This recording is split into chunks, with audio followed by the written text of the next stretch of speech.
Kemi në këtë pjesë të tretë të MCN Informacion, do të ndalemi tek librat. Studiuesi Evarist Beqiri ka sjellë në anglisht librin e tij Themeluesi Leadershipi i Ismail Qemalit. Ky version për lexuesin ndërkombëtar vjen pas 4 ribotimeve të përditësuara në Shqip. Për më shumë rreth këtij botimi un kam kënaqësi të kem avokatin, pedagogun dhe studiuesin Evarist Beqiri. Faleminderit që jeni këtu. Faleminderit juve për ftesën. Kënaqësi. Gjithashtu, në versionin anglisht, libri juaj mbi Ismail Qemalin vjen në një dimension të ri, i cili është pasuruar edhe me fakte të reja. Fillimisht, pse vendosët që ky libër të jetë edhe në gjuhën angleze? Është shumë e rëndësishme për ne shqiptarët që të shpalosim për jo vetëm për vetveten, por edhe për të tjerët historinë tonë. Dhe ata njerëz që kanë bërë historinë e këtij vendi. Pra, njerëzit e mëdhenj nuk i përkasin vetëm një kombi, apo vetëm një kohë. I përkasin të gjitha korave dhe të gjitha kombeve, thuhet. Pikërisht, edhe figura e Ismail Qemalit është një figurë që na mbush neve shqiptarëve me krenari, por nga ana tjetër dhe mund të mësojmë shumë. Kemi një model i cili ju vlen brezave, ju vlen të rinjve, na vlen neve, të gjithëve, të rriturve. Nuk ka mosh, pra njeriu mëson gjatë gjithë jetës. Dhe nga njerëz të tillë të mëdhenj që kanë lënë gjurmë në historinë e vendeve dhe të botës në tërësi, patjetër që mund të mësojmë shumë. Dhe versioni anglisht është një rishkrim, po them, i librit. Ne kemi pasur raste të flasim për versionin shqip, që ne jemi te botimi 4 i tij në këtë vit. Por nga ana tjetër, unë mendova të nevojshme që ta rishkruaj në një mënyrë tjetër për një audiencë tjetër këtë libër. Pra, nëse për shqiptarët ca detaje ose ca ngjarje dhe mund të zgjasësh pak më shumë sepse janë me shumë interes, ndoshta për një audiencë evropiane apo amerikane, po them, apo çfarëdo lloj audiencë tjetër për te shqiptarëve, kanë ndoshta interes për gjëra të tjera ose për aspekte të tjera që mund t'u vlejnë atyre. Dhe kështu që jam munduar që ta paraqes Ismail Qemalin duke qëndruar patjetër thelbit të librit, që është leadershipi dhe që është karakteri i tij, në radhë para analiza karakterit, vizioni i tij, menaxhimi i krizave, komunikimi i tij jashtëzakonshëm, ishte një komunikues i jashtëzakonshëm. Me shtypin me median evropiane, shqiptare, kemi ca intervista të tij, të cilat disa unë i kam zbuluar gjatë kohës që shkruaja librin, disa i zbuloj dhe sot që po flasim. Kam një intervistë shumë të bukur që lidhet dhe me aktualitetin për shembull. Duket sikur, domethënë këta njerëz dhe mëdhenj kanë atë aftësinë për t'i parashikuar dhe për të parë shumë larg gjërat. Dhe thot ai që po të shikojmë marrëdhënien tonë me Europën, patjetër, po të shikojmë këtë marrëdhënien tonë me Europën, po flas. Me uljet ngritjet. Kurse ai e ka përshkruar? Nuk po them njësoj. Nuk po them njësoj, por po them ka ato uljet e ngritjet e veta dhe ka shumë afërsi. Pse? Sepse ai thot një gazetari francez për një revistë të famshme, Le Monde Illustré, e ka revista emrin, është e janarit 14-s, pak kohë para se ai t'i jepte dorëheqjen nga kryesimi i qeverisë së Vlorës, dhe i thot këtij gazetarit francez, i thot, ne po përpiqemi thot që ta shkëpusim veten nga zakonet turke. Ndërkohë thot, Evropa na trajton si ajo nusja otomane, e cila i lejohet që ta shikoj burrin vetëm ditën e martesës, si thot. Pra, po të shikosh edhe, pra ne po them, edhe historia jonë me Europën, ne i afrohemi, ajo na largohet, tani ajo duket se po na afrohet, shpresojmë që të qëndrojë aty dhe të bashkohemi. Ky version në fakt, avokat, vjen i pasuruar edhe me element të rinj historik, njërin prej cilët ju përmendet. Disa risi kryesore që i keni shtuar këtij botimi, për ata të cilët e kanë lexuar librin në shqip dhe ndoshta këto pasurime i gjejnë në versionin anglisht. Po, për shembull, ju po shpalosni këtu janë disa fotografi, imazhe të punuara, unë i kam punuar me inteligjencën artificiale, tani jap mundësi të bëjmë dhe gjëra përtej asaj të imagjinueshme deri para disa viteve. Dhe këtu janë disa foto shumë të bukura. Për shembull, një nga këto fotot që ju shpalosët aty është pikërisht që është me disa burra të tjerë, është pikërisht një foto shumë interesante që dhe pak e njohur për publikun shqiptar, po dhe atë evropian, po them, ose botror.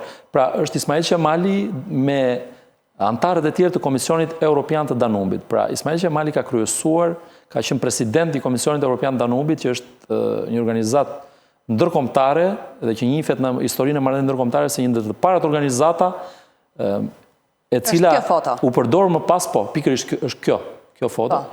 Ai ishte në qendër atje, kryetari, presidenti i komisionit, ka qenë në 1870 deri në 1872-73, rreth 3 vite, president. Aty ishin gjitha superfuqitë e kohës. Pra si të thuash që të kryesosh organizata ndërkombëtare, siç është NATO sot. Se ishte me kompetenca dhe sigurie dhe policimi, pra ruante rrjedhën e Danubit, ekziston dhe sot kjo organizat, por nuk ka të rëndësisë, sepse kemi organizata tjera më të mëdha. Më të mëdha, e kuptoj. Por atëherë ishte brenda saj të gjitha superfuqitë e kohës, pra Rusi, Perandoria Otomane, që përfaqësohesh pikërisht nga Ismail Qemal Vlora, pra është shqiptari i parë, si përfaqësues i Perandorisë Osmane, është shqiptari i parë që ka kryesuar një organizatë ndërkombëtare. Nuk kemi, deri sot që po flasim, nuk kemi një shqiptar tjetër që të ketë kryesuar një organizatë të rëndësishme në rang evropian dhe global, sepse kjo është, e thash edhe një herë tjetër, e para organizatë, modelin e cilës pastaj filluan, ishte fillesat e bashkëpunimit ndërkombëtar të fuqive.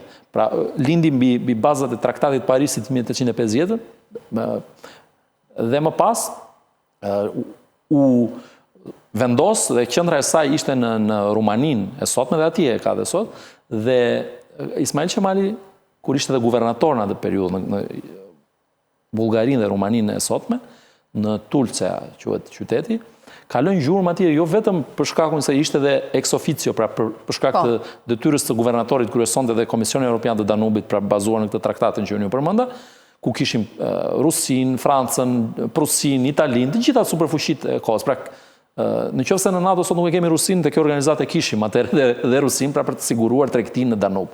Dhe ai ka lënë gjurmë dhe në zhvillimin e infrastrukturës atje në provincën otomane që drejtonte si guvernator, dhe këto janë të pasqyruara edhe sot, qoftë në shkolla, qoftë në rrugë, pra dhe në infrastrukturën që sa i takonte zhvillimit dhe mirëmbajtjes së rrjedhës së Danubit, pra për të pasur mundësi lundrimi, se ju dini që Danubi është një lumë që lundrohet dhe bëhet dhe qarkullimi mallrave, pra është i rëndësishëm dhe për tregtinë evropiane.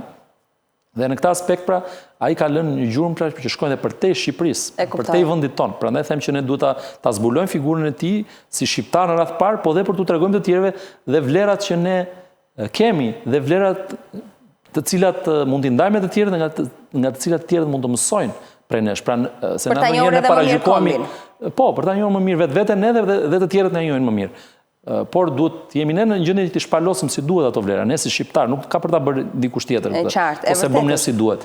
Dhe në rastin e Ismail Qemali është një figurë që na nderon neve. Kudo ku ka lënë gjurmë, se unë po flasim për periudhën që ai ka shërbyer në Europë, po ta shikoni kur ka qenë guvernator në lindjen e mesme në Sirinë, në Liban, prap gjurmët e tij aty janë të jashtëzakonshme në zbutjen e konflikteve, në ruajtjen e balancave midis komuniteteve. Ne shikoni edhe sot sa e vështirë është ajo zonë atje në lindjen e mesme, dhe ai ka treguar mjeshtri në trajtimin e problematikave dhe ka lënë gjurmë të jashtëzakonshme, të cilat shpalosen dhe na vinte ne dhe nëpërmjet jo vetëm arkivave dhe dokumentacionit arkivor, por dhe dëshmisë së protagonistëve të kohës, shkrimeve të tyre.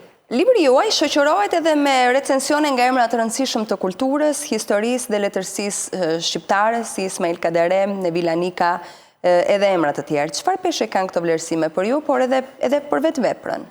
Ju falenderoj për pyetjen. Pra, është e vërtetë që libri në radhë të parë, titulli i tij në versionin shqip, themeluesi e ka vendosur Ismail Kadare. Pra, në kohën që ai jetonte ishte mesnesh, ishte gjallë, unë jam takuar disa herë me të, kam pasur fatin të takon disa herë dhe të bisedoj. Pavarësisht moshës, ai ishte shumë i kthjellët dhe bënte disa pyetje, disa konstatime që për mua më ka ngelur dhe do t'i ruaj me shumë fanatizëm deri në fund, domethënë. Ishte një njeri i jashtëzakonshëm Kadareja. Dhe kur i kemi vendosur titullin, unë e pyeta si të duket, kisha në mendje një titull tjetër në atë moment. Dhe i them, si të duket ky? Po mirë, thot, nuk është ndonjë gjë kush e di, po mirë. Po themeluesi ka quajtur ai në esenë e famshme, në librin e famshëm ku ai ka trajtuar Shqipërinë dhe mosmarrveshjet e saj me vetveten, pra mosmarrveshja e famshme, libri ku ai flet për Shqipërinë, për historinë tonë, dhe Ismail Qemali aty e quajnë themeluesi. Flet për Gjergj Kastriot Skënderbeun dhe një pjesë ja kushton dhe Ismail Qemali disa faqe. Dhe i them unë, ju e keni quajtur themeluesi. Më thotë, jo, nuk e kam quajtur unë themeluesi, thotë e ka quajtur populli shqiptar. Dhe kreu ku flet për Ismail Qemalin, ai nuk i thot Ismail Qemali asnjëherë, thot themeluesi, po ta shikoni librin. Dhe i themi, po mirë, po themeluesi, si duket si titull? Po mirë, thot, nuk është ndonjë gjë kush e di prap, thot, po mirë, më duket i mirë. Dhe kështu që vendosëm në atë moment, unë tha, u gjet titulli, pra themeluesi i librit. Dhe unë kuptohet që i bëra një përmbledhje të asaj që kisha shkruar në libër, i fola, domethënë kuptohet që dhe mosha nuk besoj se e ka lexuar pavarësisht se e kishte atë dorëshkrimin e parë, po. Por unë u përpoqja që t'ja bëja më të lehtë dhe i kam bërë përmbledhje kapitullave, i kam folur, kam ditur kohë gjatë në ato takimet dhe i fola, dhe ai më dëgjonte me shumë vëmendje dhe pastaj i shtova dhe këtë pjesën, i kërkova që të më bënte një vlerësim të shkurtër dhe vlerësimi i tij shumë kupti plot, po ta shikoni atë që shkruan ai. Pra atë që ne po themi që kombet duhet të riafirmojnë thot vetveten her pas here. Pra atë që po themi duhet të nxjerrin pa vlerat e tyre. Nuk duhet të harrojnë se nga vinë, se kush janë dhe se ku do shkojnë. Në mënyrë që ti të përmirësosh të ardhmen, duhet të dish nga vjen. Sigurisht. Duhet të bësh në të tashme gjërat e dura, duke njohur të shkuarën për të përmirësuar të ardhmen. Kështu që ka dhe reja shkruajti ato fjali shumë kuptim plota, që është thelbi pikërisht pra i rëndësisë që ka historia dhe personazhet e rëndësishme, pra dhe si Ismail Qemal Vlora.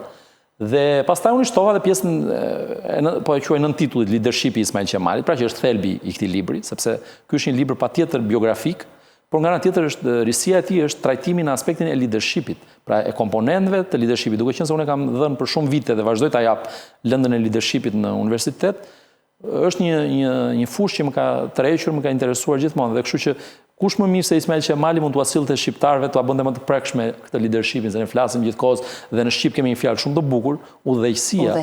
Udhëheqësia që është një fjalë e bukur, por për shkak të konotacioneve, ndoshta edhe për shkak të diktaturës, ka marrë atë duket na ndonjëherë se ka një ngjyrës jo shumë pozitive, por nga ana tjetër është një fjalë shumë e bukur mendoj e shqipes. Gjithsesi, unë nuk qëndrova fanatik që ta quaja udhëheqësia Ismail Qemalit, se ndoshta do kishte qenë më mirë për ta ruajtur atë origjinalitetin e shqipes. Por leadershipi është një fjalë tani që ka hyrë, vjen anglisht, ja kuptoj, dhe vetë termi, dhe vetë teoria, dhe vetë vlera e leadershipit vjen kryesisht nga kultura anglosaksone, po flas për leadershipi modern, pra ato komponentët kryesorë, ata i kanë trajtuar në për katedrat universiteteve, në për institucionet e tyre të rëndësishme, që janë thelbësore për demokracinë, dhe kultura e leadershipit dhe teoria e tij patjetër dhe prakticiteti janë të lidhura edhe me sistemin që ne po jetojmë sot. Për ndërtimin e demokracisë është jashtëzakonisht e rëndësishme dhe pasja e leadershipit që bazohet në vlerat e duhura. E vërtet është në fakt, por një tjetër pyetje që kam dëshirë t'ju bëj është se duke qenë se Ismail Qemali është një figurë e shekullit 19-20, më falni, sa e vështirë ka qenë gjetja e dokumenteve, korrespondencat apo burimet të tjera arkivore për të ndërtuar një portret sa më të plot të tij, sepse besoj që ju është dashur të shkoni në shumë arkiva, të shpletoni shumë dokumente. Ka pasur fatin që kem dhe kontaktet e duhura, siç ju e thatë, dhe ndoshta më ka kursyer edhe çiko kjo, patjetër që nuk ka fund puna nëpër arkiva.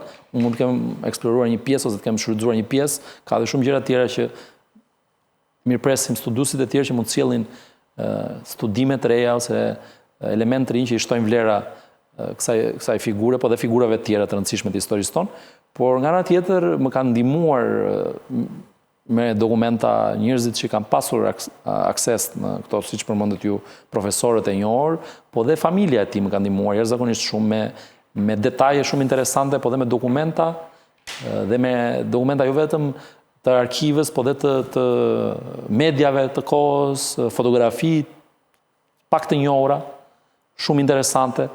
Dhe patjetër që të gjitha këto bashkë kanë bërë të mundur që ne të sjellim një studim, një libër goxha mendoj me vlera dhe që besoj se kemi lënë një gur të rëndësishëm kilometrik, po e quaj. Pra, që mëtej njerëzit e tjerë mund të pasurojnë më shumë.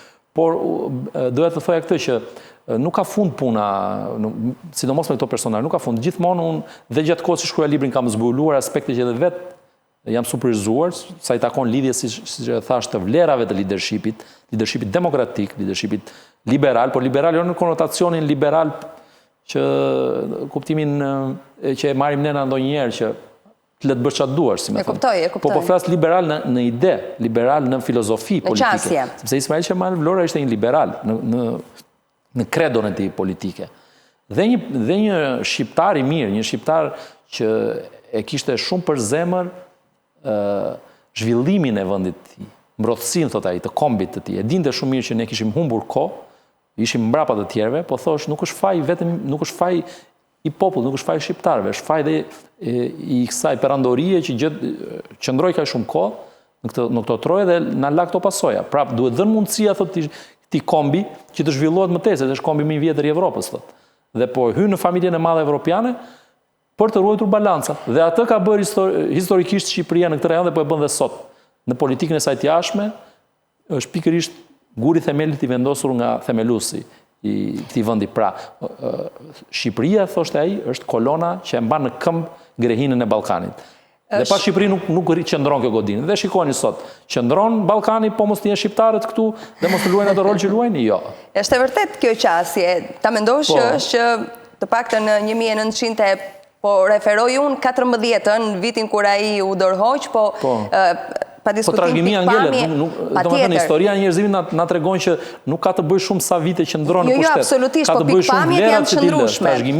Shumë prej nesh, në fakt, zotin Ismail Qemali e njohim si udhëheqësin që ngriti flamurin e pavarësisë në Vlorë, por shumë pak ne dim për jetën e tij personale dhe për karrierën e tij në Perandorinë Osmane. Për shembull, a ishte i martuar Ismail Qemali, a kishte fëmijë, sa ndikoi familja prej nga ai vinte në rrugtimin e tij politik?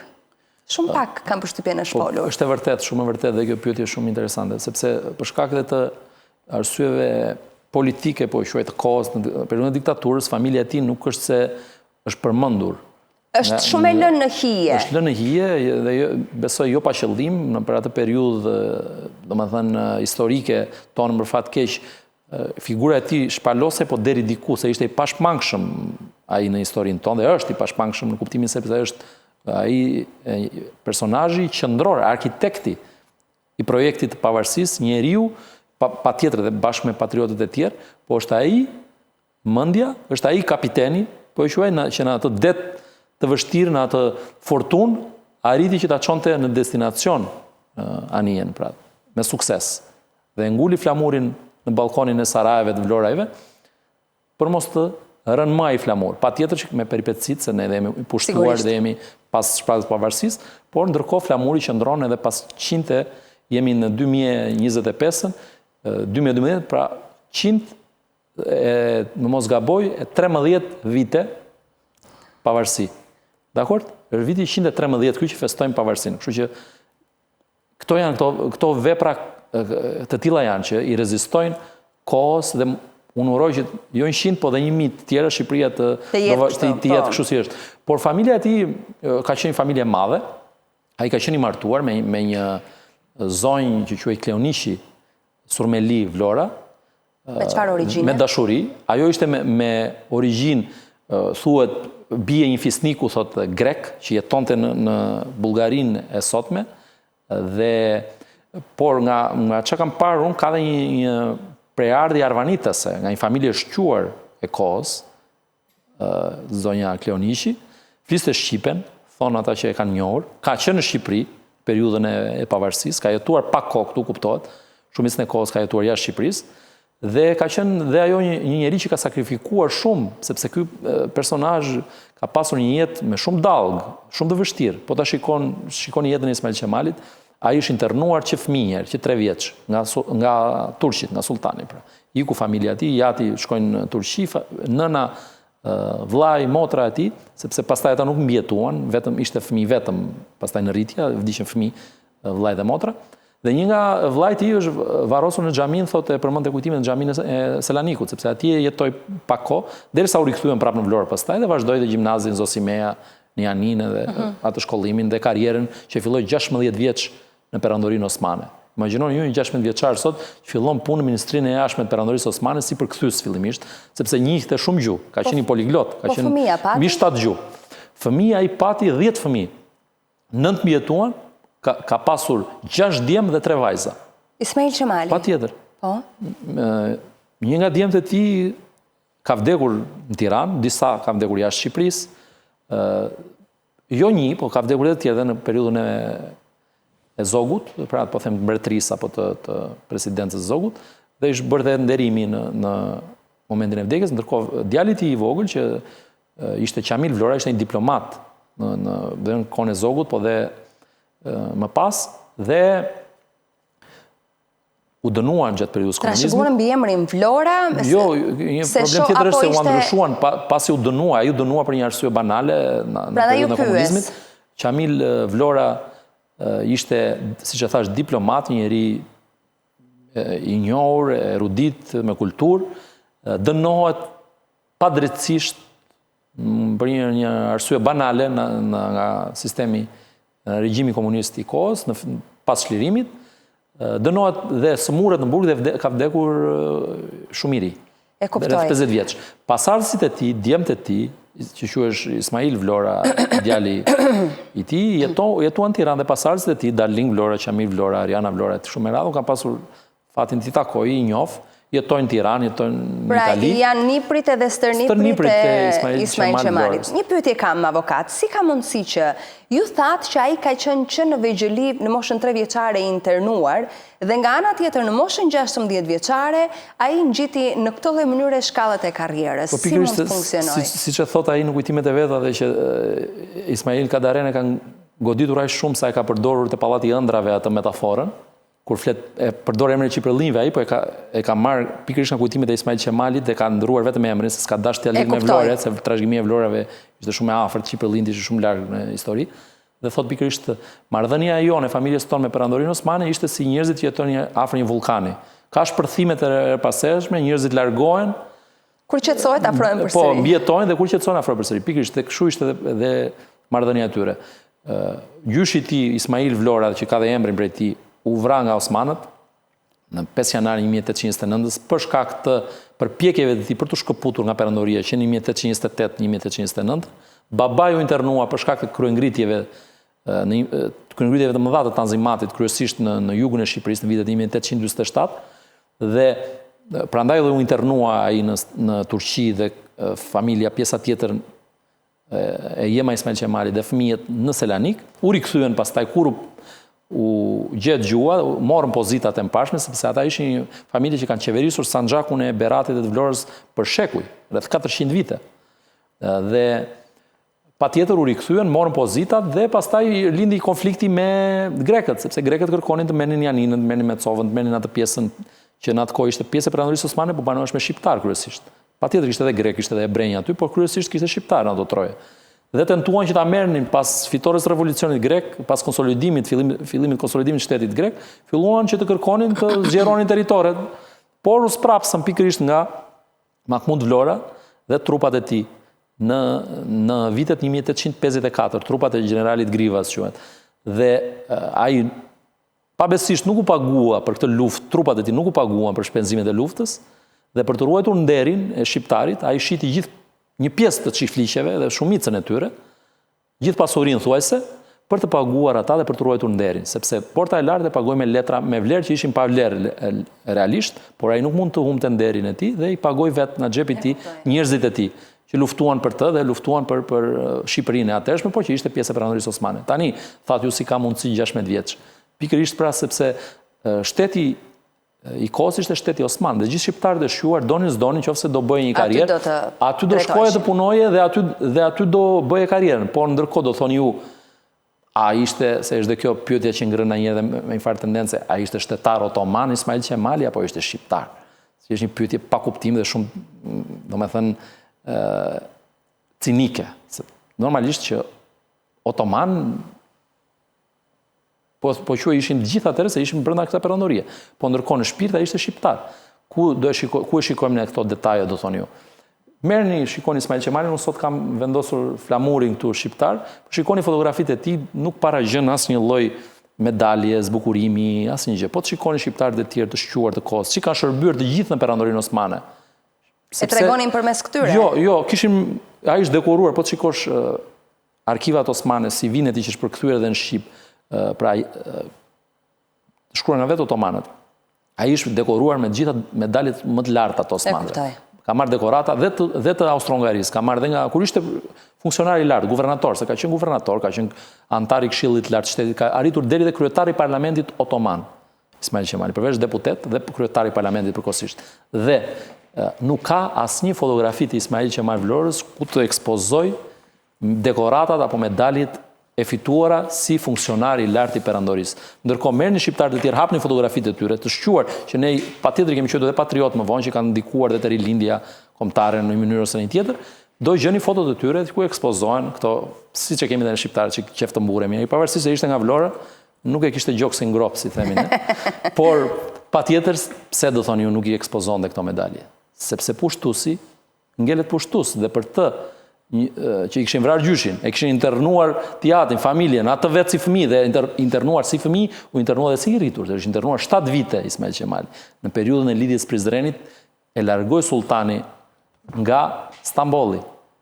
Pra, gjithë kjo jetë me këto dallg u arratis pastaj për 8 vite, për shkak të bindjeve, të ideve, sepse projektin e pavarësisë ai fillimisht, kur ishte brenda perandorisë, e kamuflonte si më shumë reformim, më shumë liberalizëm, më shumë të drejta për kombet e perandorisë, deri sa erdhi momenti kur ai u iku në 1900 dhe tha në intervistat që jep dhe në deklaratat që jep sultani i lutej që riktheu çfarë pozite do kur iku në 1900 në maj mendimin e britanikëve, dhe ai thot, janë disa gazeta që e kanë shpërndar intervistën e tij, franceze, italiane, shqiptare, kështu me radhë, thot dua të rikthehet gjua shqipe në shkolla, taksa të përdoren për infrastrukturën shqiptare, për të ringritur infrastrukturën që s'ekzistonte në Shqipëri, dhe të ketë një sistem të funksional drejtësie.